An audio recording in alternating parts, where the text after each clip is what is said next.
अस्सलाम वालेकुम। आज मैं आपसे एक किस्सा शेयर करने वाली हूँ and this is the reality. हमारे कॉलेज में बीएड के इन सर्विस टीचर्स आते हैं बीएड करने के लिए। उसमें अक्सर हम उनसे सवालात करते हैं, कैसा चल रहा है, कैसे पढ़ा रहे हैं, कैसे बच्चों से आप टैकल करते हैं। डिफरेंट डिफरेंट स्टूडेंट्स आते हैं, ज़ाहिर सी बात है हर बच्चा जो है उसकी अपनी काबिलियत होती है और हर एक बच्चे का अपना पेस होता है सीखने का, लर्निंग का, आगे बढ़ने का और दुनिया को समझने का। एक टीचर ने एक बड़ा ही इंटरेस्टिंग एक किस्सा मुझे सुनाया कि मेरे स्कूल में 2-3 ऐसे बच्चे हैं जो बहुत शरारती भी हैं और पढ़ने में इतने नालायक हैं कि वो जैसा उनको हम स्कूल में जो पढ़ाते हैं वो दूसरे दिन कुछ भी करके नहीं लाते। तो उनके पेरेंट्स का ज़ीरो कोऑपरेशन है हमारे साथ। उनके पेरेंट्स कभी कोऑपरेट नहीं करते, घर पे उनको कुछ सिखाते नहीं। तो ऐसे में मैडम आप बताइए कि हम क्या कर सकते हैं उनके लिए?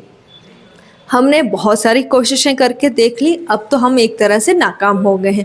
अब तो मतलब हमने उन बच्चों पे मेहनत करना ही छोड़ दिया क्योंकि वो सुधरने वाले नहीं और उनके चक्कर में हमारी पूरी क्लास डिस्टर्ब हो जाती है। ये सुनने के बाद बड़ा दुख भी हुआ, अफ़सोस भी हुआ और मैंने कहा कि ठीक है, अच्छी बात है कि आप उन पे कोशिश कर रहे हैं और रिज़ल्ट आपको वैसा नहीं मिल रहा। तो क्या इसका मतलब है आप उन पे दोबारा कोशिश करना छोड़ देंगे? बोलते एक तरह से तो हमने छोड़ दिया है क्योंकि उनके पेरेंट्स भी हमारे साथ कोऑपरेट नहीं कर रहे। मैंने उनको वहाँ रियलाइज़ करने की कोशिश की कि आप ये सोचिए आप उन 3 बच्चों की हमेशा के लिए ज़िंदगी बर्बाद कर रहे हैं। वो कैसे? क्योंकि फाउंडेशन उनका आपके हाथ में है, बेसिक एजुकेशन आपके हाथ में है और जब आप वो अच्छे से नहीं करेंगे, जब आपने उनका बुनियादी अच्छे से नहीं बनाया तो दीवार कैसे बनेगी? तो मकान कैसे बनेगा? उस पे छत कैसे डलेगी जब उनका फाउंडेशन ही अच्छा नहीं हुआ? तो ऐसे में फिर हमें करना क्या चाहिए? उनका सवाल था।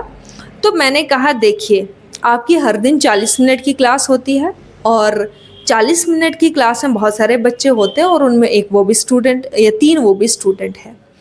उनके लिए आप एक्स्ट्रा टाइम नहीं निकाल सकते। उनके लिए कुछ ऐसा मैनेज कीजिए कि आप उनको प्रैक्टिकल करवाएं। बच्चों की मर्ज़ी के मुताबिक जिस तरह वो सीखना चाहते हैं आप उन्हें वैसे सिखाएं। आप अपना मेथड अप्लाई करके आप ये चाहते हैं कि ये आपके मेथड से सीख जाएंगे, वो आपने करके देख लिया। अब आप कोशिश कीजिए जैसा वो सीखना चाहते हैं वैसे सिखाने की कोशिश कीजिए, वैसे उनको ग्रो करिए। तो कहने लगे कि मैडम इतना टाइम नहीं होता है हमारे पास, 40 मिनट की क्लास है, कहाँ उसको प्रैक्टिकल करवाएंगे, कहाँ हैंड्स ऑन एक्सपीरियंस देंगे, कहाँ उनके लिए प्रोजेक्ट मटेरियल बाहर जाके उनको करवाएंगे। तो that is somehow not possible. ये कहना आसान है, करना उतना ही मुश्किल है। तो मैंने कहा आपकी 40 मिनट की क्लास है, पहली क्लास 40 मिनट में बच्चा आके मुकम्मल तौर पर आपकी क्लास में फेल हो गया। नेक्स्ट टीचर आ गया, 40 मिनट की उसकी क्लास, अब 40 मिनट उस क्लास में भी फेल हो गया। थर्ड पीरियड शुरू हुआ, 40 मिनट की वो क्लास, 40 मिनट के लिए थर्ड पीरियड में भी फेल हो गया। इसी तरह करते करते 6 घंटे अगर बच्चा आपके पास रह रहा है 8 बजे से लेके सुबह 8 बजे से 2 बजे तक, तो 6 घंटे बच्चा 6 घंटे मुकम्मल तौर पर हर क्लास में 40 मिनट की क्लास में हर मर्तबा फेल हो रहा है। तो इससे बेटर नहीं है कि आप उसको 6 घंटे सिखाने के बजाय सिर्फ सब टीचर्स मिलके 40 मिनट उसको सिखाएं और वो 40 मिनट उसकी मर्जी के मुताबिक सिखाएं, ना कि अपनी मर्जी के मुताबिक। वो जैसा सीखना चाह रहा है, जिस मेथड से वो बच्चे सीखना चाह रहे हैं, सब टीचर मिलके कलेक्टिवली दिन में सिर्फ 40 मिनट उनको पढ़ाएं, सिर्फ 40 मिनट उनको दें और वो 40 मिनट वो सिर्फ उनके हों, उनकी मर्जी के मुताबिक चलने की कोशिश करें। स्टार्टिंग में डिफ़िकल्ट है, आसान नहीं है। आपको बैठना है, आपको सोचना है, आपको एक टीम बनानी है, फिर कलेक्टिवली इस पे काम करना है। डिफ़िकल्ट ज़रूर है लेकिन नामुमकिन नहीं है। और आप ये 40 मिनट सिर्फ ये ना समझें कि आप अपना वक्त निकाल रहे, आप ये समझें कि इस 40 मिनट में उन 3 बच्चों की ज़िंदगी बदलने जा रही है। कल वो अगर अपने किसी मुकाम पे पहुंच गए तो हमेशा के लिए आपको सलाम करेंगे और अगर वो फेल हो गए तो हमेशा के लिए अपने टीचर को कोसेंगे। तो आप मत सोचिए कि उसके पेरेंट्स कोऑपरेट कर रहे हैं या नहीं कर रहे।